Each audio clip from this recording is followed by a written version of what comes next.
大嘅火車總站嗰度。2009年7月21號。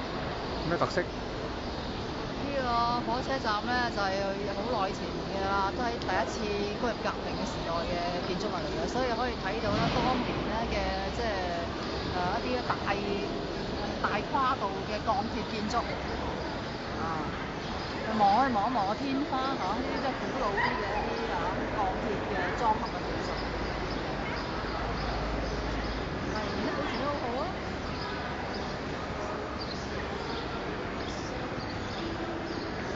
啲火車咧已經傳動咗啦，已經變成咗啲新型嘅火車啦。